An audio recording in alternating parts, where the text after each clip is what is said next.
Ferrari's biggest fan, as we are going to go to the second race introduction to the second race that was supposed to happen according to this beautiful Scarlet red Ferrari three-dimensional calendar for the 2026-2026 FIA Formula 1 season, round 5. Obviously the Saudi Arabian Grand Prix right up there on the beaches of the Red Sea, which was called off obviously due to the ongoing tensions in the Middle East. But nevertheless, going back over here to our Ferrari Team Pro shirt for the 2026 season, again, the purest kind of the red fashion, that we have this season, as we already introduced all 4 special styles, just like we had 4 different styles in the previous couple of seasons. We will still do the race introduction over here because the show must go on. That's right. And of course, in this exclusive race introduction, on the Scuderia Red Retina iMac, we will, talk about some of the latest developments, because of course, there was no Bahrain Grand Prix. I was only racing, but don't worry, once again, because we are playing the concurrent 2025-2025 season, we will be racing on the Jeddah Corniche Circuit, obviously one of the fastest, tracks on the Formula 1 calendar over here. And hopefully we will be celebrating the victory for the Scarlet Ferrari once again, right? Of course, with the Ferrari SF1000T N18 Formula 1 Racing Simulator. But there might be some changes to the technology, so we will talk about, the developments also on that front. And of course, we will take a look at the Jeddah Corniche Circuit, where obviously the Saudi Arabian Grand Prix is being run over here. It was supposed to be run, I believe, for the 6th time, in the history. So we will take a look, at the circuit and our rather very scarcely populated history at this track, where I'm actually more successful than the Scuderia Ferrari team itself. And surprisingly, due to, of course, that fantastic result I had last year in the 2024 race. We will take a look at it. We will also talk about, how the weekend structure will go. And yes, you guys will definitely, see everything as though the race was taking place. But of course, we know it was called off because, you don't want some mishap, to be striking right in the middle of the race, right? Especially when you're running the all-new, all-innovative, brand-new for 2026 50 split between the ICE internal combustion engine and the battery. We will also take a look at the championship, the drivers and the constructors, and of course we will start to look towards the proper what should have been round 6, which now will be known as the round 4, the Miami Grand Prix, for which we will give you the special introduction, obviously in that special edition Scuderia Ferrari fashion for 2026. So over here, let's start off with some of the news that we have. So I think it's pretty much confirmed due to the rather underwhelming start, should we say, to the season. Looks like Frédéric Vasseur won't be leading Scuderia Ferrari next year, or definitely in 2028. Looks like Andrea Stella, Michael Schumacher's engineer from his the last stint, because obviously Schumi was at Scuderia Ferrari for 11 glorious years, where we were winning the shiny golden Formula 1 Grand Prix winner trophies left, right, and center. He looks like, to be leaving the McLaren. That position will go to Gianpiero Lambiase, who will, I believe, surely now become the team principal at McLaren, leaving, obviously, Red Bull, because, Verstappen is going crazy at how slow, that Red Bull is, so he won't be a race engineer there and doing what, for example, McKees did, who was also head of the strategy at Scuderia Ferrari, right, and then went to become a team principal at the Toro Rosso, obviously the Alpha Tauri, then became the Racing Bulls, and then going to the main team, the Red Bull, right, where he's now a team principal. So this is often what happens, like in a business world, where instead of promoting from within, right, you see you have the great people at that position. For example, you're great, let's say, a strategist, right, or a designer, for example, or technical director. You keep them in there, and of course you bring in the leaders from the outside, and this could really be a good move. Again, nothing is confirmed, but it looks like that Ferrari obviously want to make this choice, and I'm not actually surprised, because we've given up on the 2025 season relatively early, and the 2026 we haven't won the race yet. We've always finished on a podium, which is fantastic, but we are the winning team, and it looks like that we cannot simply be extended what is obviously some issues maybe with the way Vasser, is running Scuderia Ferrari. So actually, I'm quite happy about it. I think this could be a great change, but again, looking back at the Binotto years, who also worked with Michael Schumacher, right? He was obviously one of the technicians, working mostly in the background, on the computers, right? Analyzing all the data. I'm not sure, if it can work out, but again, at least Stella has proven and won the constructors with McLaren, so he's a proven workforce, and he has a Ferrari heart, so that will be very interesting. Again, nothing is confirmed. We don't like to talk about any gossip, but everything points out to that. That would be a big change, right? In terms of the testing, so there's not that much that you can actually do, because there are still lots of the restrictions in place, but we are working very hard in Maranello. Obviously, the Saudi Arabia, we've never won over here, so unlike maybe Bahrain, this is really a track where when it was cancelled, it's beneficial to Scuderia Ferrari, not for example to Mercedes-Benz or the other teams that had much more success at this super fast street circuit. What would be the first kind of a proper night street race of the season. It won't be taking place, but I'll be enjoying it. Also, I will be chasing. Obviously, you can see only my second victory over here. It is a challenging track, but it's still relatively one of the newest tracks, on the calendar. I believe with Charles Leclerc and Lewis Hamilton, they're doing obviously a great job over here. So far maximizing the points. We know that Lewis Hamilton was testing in the kind of the damp conditions. When it was with the raining, at the Maranello at Fiorano over there.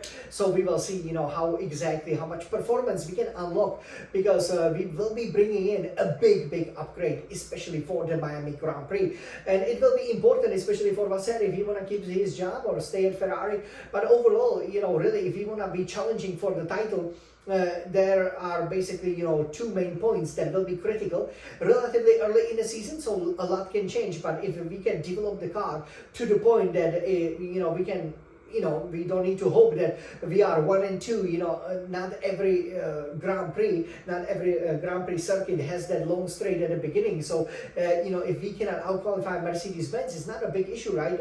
Nowadays, this season, because you can simply, get them at the start. But we need to be 1-2, hopefully, with Leclerc and Hamilton being able to keep up with Leclerc. Sometimes maybe you need a bit more of a strategist, like the Malik champion, or like for example, what Sainz was doing, so that we can keep the other drivers behind, right? We figured out we had, for example, a DRS train or like a Trulli train before, and so on. What we have now effectively, is that SM and the straight mode train, right? Where, the car behind, has the boost, but it is still unable, or the overtake, it is still unable, to overtake the car. And the third car that could be, faster than the others, like let's say if it's Mercedes-Benz behind two Ferraris, is then unable, to attack the second car, because that second car obviously, is at the full power of both the battery and the internal combustion engine. And obviously, the first one is then still able just to keep up the position, because it's very difficult still to overtake somebody who has the same machinery, as we found out, right? You could see the big fights between Leclerc and Hamilton. We wish it was the other teams. You don't really see most of the other teams fighting. It was mostly the Ferraris. You didn't see, for example, Antonelli or Russell having a go at it. But you can see when that happens, that you have a lot of overtakes, and it's the best racing probably in the history of Formula One. So we absolutely love it. But again, if you're fighting against a team that has an advantage, especially on the straights, that advantage will shrink definitely from June. Hopefully it will shrink by more than what is currently forecast. So that could make us the outright pace leaders. Starting from Barcelona. So definitely we're looking forward to that. Lots of changes, and now is the time to take the month of April to really develop, especially after Easter. The people kind of had furthermore of the break, and when we come back for the remaining 19 races of the season, we really have to go try to win the constructors and drivers titles. Otherwise we will be facing, you remember when Michael Schumacher won in 2000, when he was banging on that wheel, as he crossed the finishing line at the Suzuka International Racing Course, winning after 21 years for Ferrari. The last title was won in 2007, obviously in 2008. We've also managed, to win the Constructors Championship. It is 2026. I mean, you know, we don't have that many years pretty much this year or the next, or, you know, we would have equal that longest drought, which I would have never imagined, you know, when, you know, you had Hamilton just beating Massa, you know, to the title. We were surely, you know, Ferrari is going to have, you know, winning seasons, and, you know, overall great history. But again, we could have delivered a little bit more, but we were quite unlucky in a lot of the title deciders. Another news before we take a look at the Jeddah Corniche Circuit is you see this beautiful SF1000 T-in-1 Formula 1 racing simulator. Maybe it wasn't that much, you know, aware, because there wasn't much of a fanfare about it. But you know, the racing wheels, they look quite different, right? Especially it's actually smaller, the wheel, which is surprising, you know, given how much, for example, battery management you have to do. But yeah, the Ferrari SF25, you know, the racing wheel, which is basically the evolution of this amazing racing wheel, you know, has been released, and, you know, we definitely will be having it. You know, I was just surprised, you know, that they didn't wait 1 year for the SF26.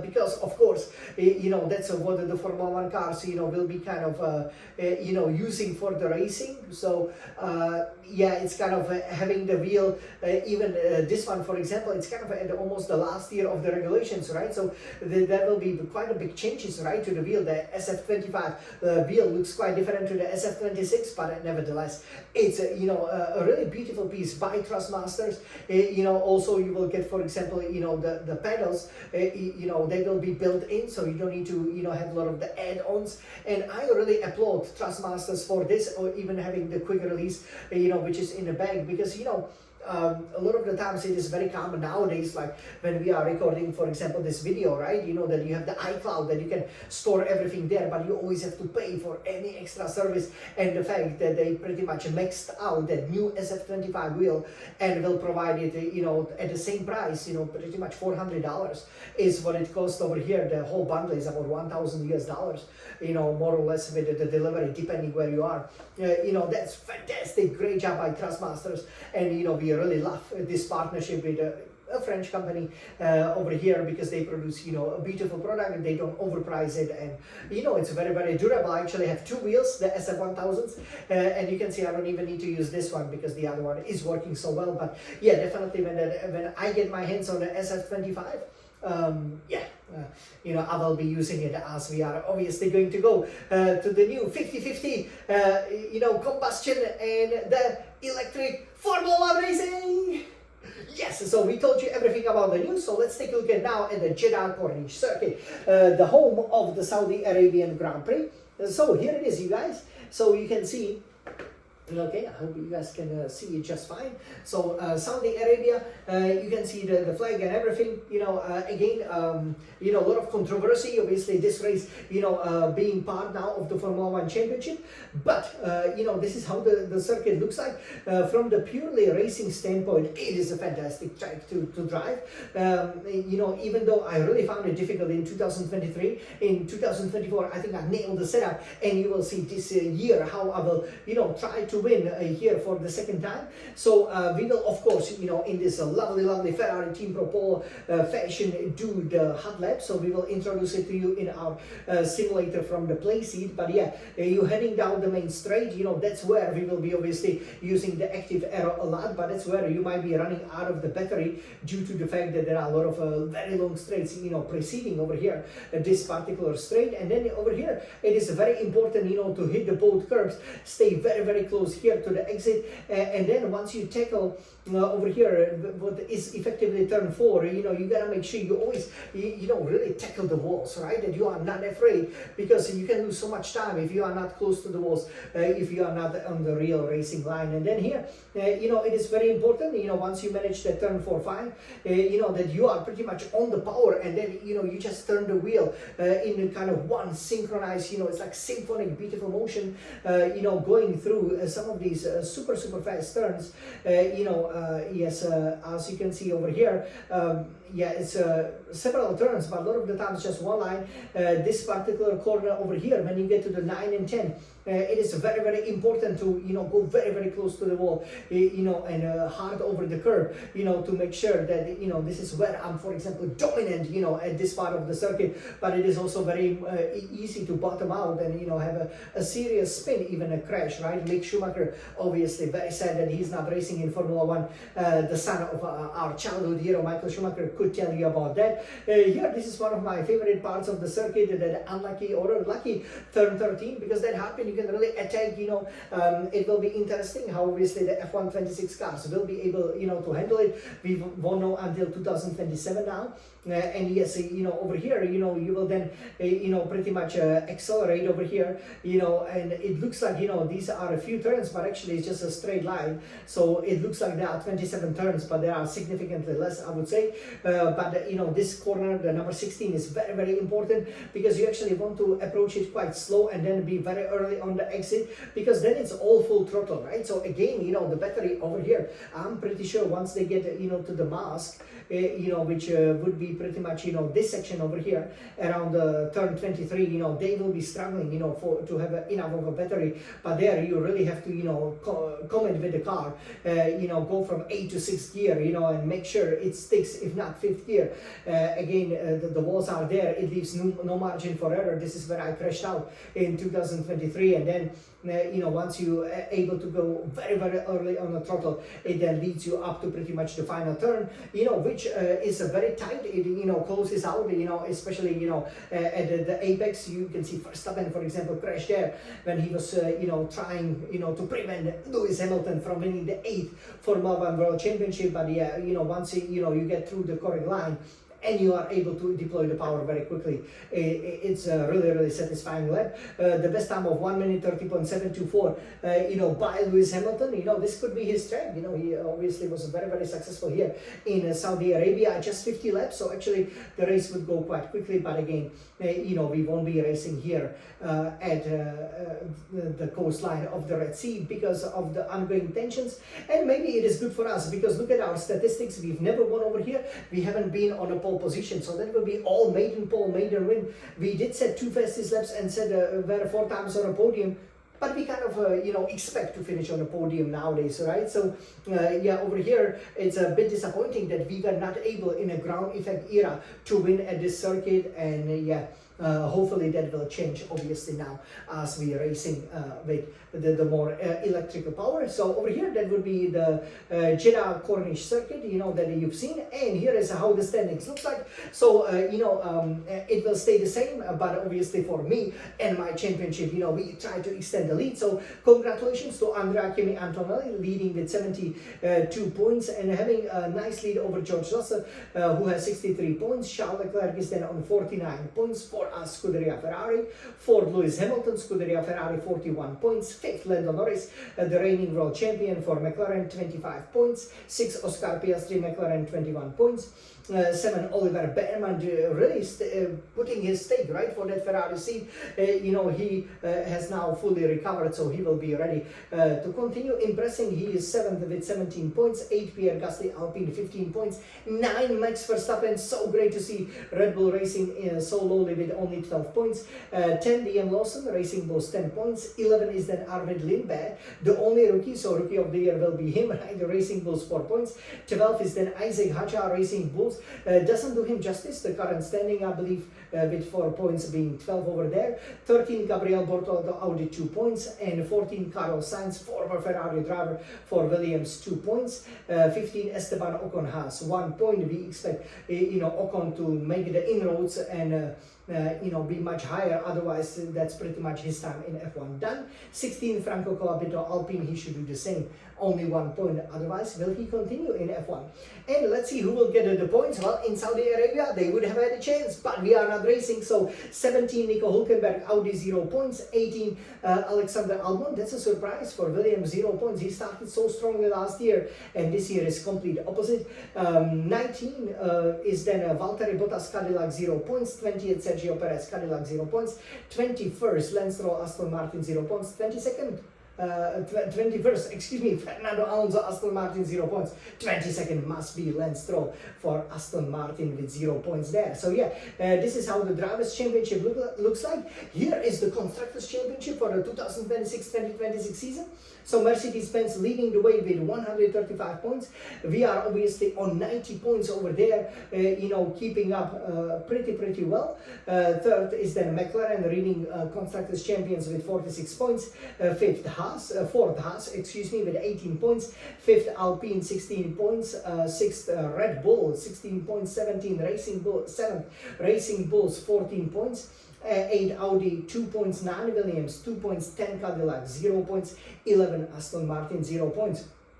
As you can see over here, we are there in the vicinity, and it is important over here that, especially in May, and the two sprint, Grand Prix, that we are, that we will at least in one of them outscore Mercedes-Benz, so that the distance stay at least the same, because we expect in Monaco we will claw back some of the points, and hey, we could be leading the championship after Barcelona, but hopefully much earlier. With regards to over here, the Drivers' Championship, so, we also think that Antonelli, will find the going really tough. Teenagers never won, a Formula 1 World Drivers title, so we expect, that Russell will be stronger, but, this is a great opportunity, especially for Leclerc, who does seem to have the upper hand over Hamilton, to obviously, capitalize on any fallout, because, the key gap is only 14 points between Russell and Leclerc, with Antonelli possibly fading in, even though what he's doing is obviously fantastic and gaining lots of fans, especially the young fans. Again, it will be interesting to see how he can handle it, but Leclerc might be closer to his maiden Formula 1 title than you think, and Lewis Hamilton might be also significantly closer. Basically Russell 63 points, Hamilton only 22 behind. That 8 elusive world title that nobody has ever won before. Hamilton is still definitely there, because he is giving Leclerc a real run for his money. So yeah, and this was the Jeddah Corniche Circuit, everybody. Hope you enjoyed this exclusive race introduction over here to Saudi Arabia. And now let's talk about just how well, I've run over here. So as you do know, probably know very, very well, I won last year. This is where I've gotten that Formula 1 Grand Prix winner trophy. I've also, planted it on pole position, had the fastest lap, but, found it quite difficult, quite challenging to overtake, when we had to be tussling, with, basically Norris and Verstappen. And I think, it provides, this track is great for racing, right? The plenty of the DRS zones, which now become obviously the SM, the straight mode zones. Again, it could be like Australia, which was absolutely a fantastic race, but it won't be taking place. But I will be making sure, that I will stay ahead of the pack and not be fighting in, with the guys to record my second victory here in Saudi Arabia. Hopefully we can plant it on the second pole position and collect the second fastest lap. We were very strong last year, pretty much collecting fastest laps everywhere, but we found it much more difficult this year, mostly because we are always running the one-stop strategy, because we are so good on the tire wear. That's one of the features of the champion. So wish me good luck with that. Hope you will enjoy the virtual racing. Again, let me know how you like the fashion and the race introduction. And yeah, all I can say is that we might not be racing with the real Formula 1, but we still love Formula 1. And because we love racing, we will be racing virtually with our beautiful SF1000T in18 Formula 1 racing simulator to write some history into the eternal books over here in the Red Sea, all the way on the Arabian Peninsula. So everybody, all I can say is we love racing.